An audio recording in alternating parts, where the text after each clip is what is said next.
Hi friends, நம்ம இப்போது பெரிய லெமன் வச்சு ஊறுகாய் போட போகிறோம். அதுக்கு தேவையான பொருள் ஊறுகாய் உப்பில் போட்டு நல்லா ஊற வச்சது, அதுக்கப்புறம் பெருங்காயத்தூள்,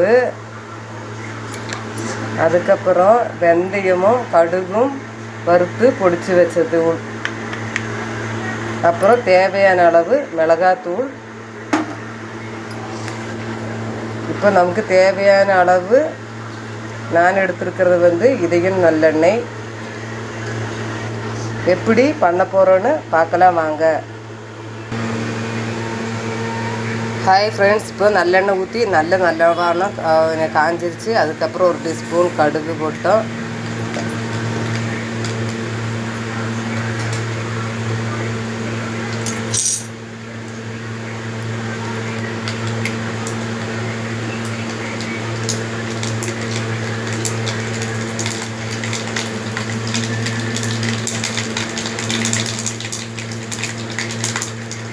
கடுகு நல்லா பொரிஞ்சதுக்கப்புறம் ஒரு கைப்பிடி கருவேப்பிலை ஆட் பண்ணிக்கணும்.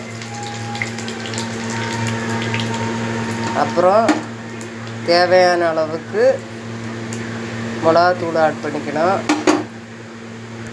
அதுக்கப்புறம் இந்த வடுகு புளி நாரங்காய் பெரிய லெமன் சொன்னோம்ல, அந்த லெமனை போட்டுக்கிறது.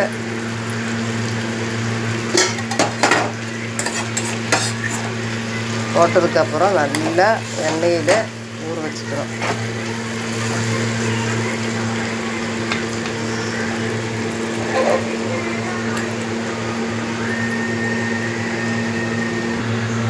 பாருங்கள், ஆட் பண்ணி மிளகாத்தூள் போட்டு நல்லா விரட்டிச்சோம்.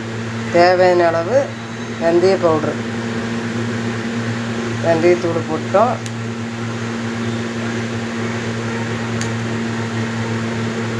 நல்ல எண்ணெயிலேயே வதங்கணும். அதுக்கப்புறம் தேவையான அளவுக்கு பெருங்காயத்தூள்,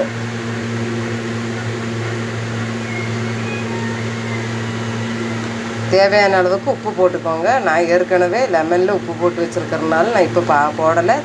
பார்த்ததுக்கப்புறம் உப்பு கம்மியாக இருந்தால் போட்டுக்கலாம். ஹாய் ஃப்ரெண்ட்ஸ், ஊறுகாய் பாருங்கள் நல்லா ரெடி ஆயிடுச்சு. நல்ல டேஸ்ட்டாகவும் இருக்குது. இதுக்கப்புறம் ஆறுனதுக்கப்புறம் ஒரு கண்ணாடி பவுலில் மாற்றிக்கலாம். நீங்களும் ட்ரை பண்ணி பாருங்கள். பிடிச்சிருந்தா லைக் அண்ட் பண்ணிவிட்டு சப்ஸ்கிரைப் பண்ணுங்கள். தேங்க்யூ.